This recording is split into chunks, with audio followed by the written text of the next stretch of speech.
Welcome to the Holistic Path podcast. All right, welcome. Today we are diving deep into the whole world of love, which, let's be honest, can be super confusing. But we're going to use a totally different kind of map, one drawn up by the legendary psychoanalyst Carl Jung. We're going to explore what he saw as the real, undeniable signs of a true deep soul connection. So let me just start by asking you this. Have you ever felt that? You meet someone and they defy your type, they make no logical sense, they mess up all your plans, but you just can't shake the feeling. Well, Jung believes these feelings aren't random at all. They're actually powerful messages bubbling up from your unconscious mind, pointing you towards something really, really important. Okay, so that brings us to part 1, love, the great illusion. Now, I know, that sounds a little pessimistic, doesn't it?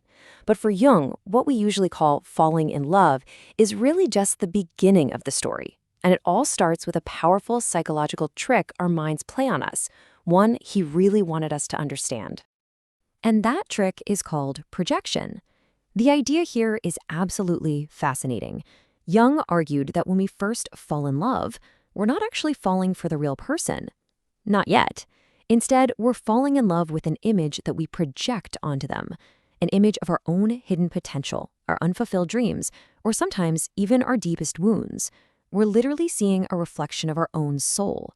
Just keep that word projection in your back pocket. It's key to everything. And this is where you can really see the difference. On one side, you've got what society tells us love is, right? It's all about checklists, compatibility, comfort. Does this person fit neatly into my life? But Jungian love, that's about resonance. It's not there to make you comfortable.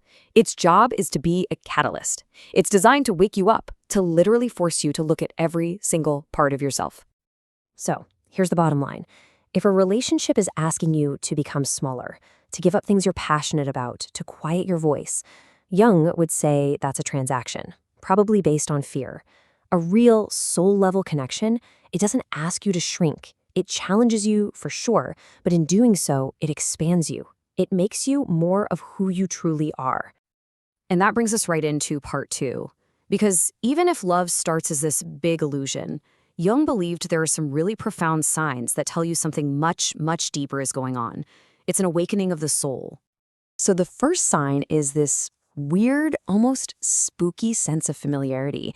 And it's not about, liking the same movies. It's this deep, unspoken recognition that happens in a split second. It's like your soul just says, "Oh, there you are. I've been waiting." Jung thought this was your unconscious mind recognizing someone who activates a really core part of your own psyche, a piece of yourself you might have forgotten was even there. And this quote gets to the absolute heart of Jung's work. He wasn't about all that feel-good love and light stuff.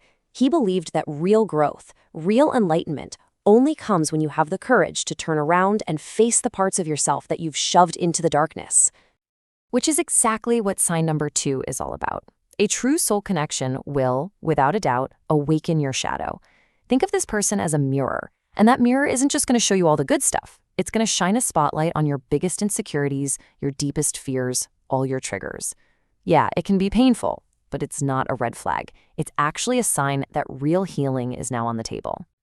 Sign number 3 is all about energy, and this is such a simple but powerful test you can apply to any relationship. Just ask yourself, how do I feel after I spend time with them? Some connections leave you feeling completely wiped out, like you just put on a performance for 2 hours. But a true connection, even when you're dealing with tough stuff, actually recharges you. It feels like coming home, where you can finally take off all the masks and just be. But this is where we need to press pause, because Jung gives a really serious warning here. Remember that whole idea of projection we talked about? Well, sometimes that crazy intensity we feel isn't a sign of authenticity. Sometimes what feels like a soul connection is that same projection twisting into something a lot more dangerous. And that leads to a really critical question you have to ask yourself. Is this intense connection actually love? Or is it an addiction? Is it helping me grow? Or is it an obsession that's just eating me alive? The line can get really blurry, but the difference in where those two paths lead is everything. Jung called this excessive projection. It's the dark side of that initial illusion. This is when you're not just projecting your ideals onto someone, you're projecting your unhealed wounds. You're basically making that person responsible for saving you, for fixing you. And that creates this addictive dependency that is fueled by illusion, not by real love. The difference becomes so clear when you look at it this way. A soul connection, even when it's hard, always brings you back home to yourself. The outcome is growth, wholeness, clarity. An emotional addiction does the exact opposite. It drags you further and further away from your own soul, leaving you feeling confused, exhausted, and completely lost. Which brings us to the final, and I think the most important part of this whole journey. Because the ultimate point of a great love in the Jungian view isn't really about finding another person. It's about finally, completely finding yourself.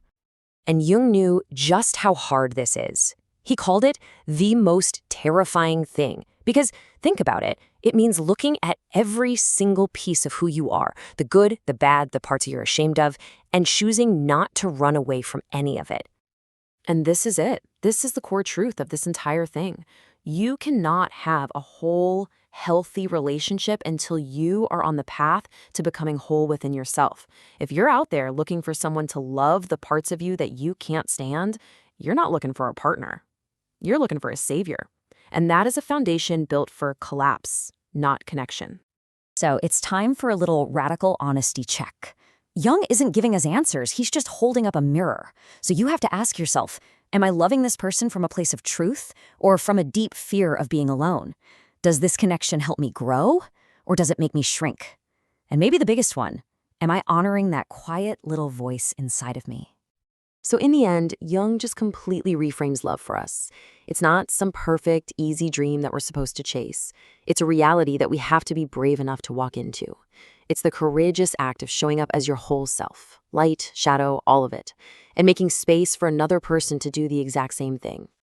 And so we're left with this one final powerful shift. We spend so much of our lives worried about, do they love me? Do they like me? But the real journey, the one that leads to something authentic and real, it all starts and ends with a different question. In this moment, in this relationship, in my life, am I being true to myself? Because the answer to that changes absolutely everything. Thank you for joining me on the Holistic Path. If this video helped you on your journey of body, soul, and purpose, please subscribe and hit the notification bell for weekly wellness wisdom. Check out these videos next to continue your transformation. Until next time, stay holistic.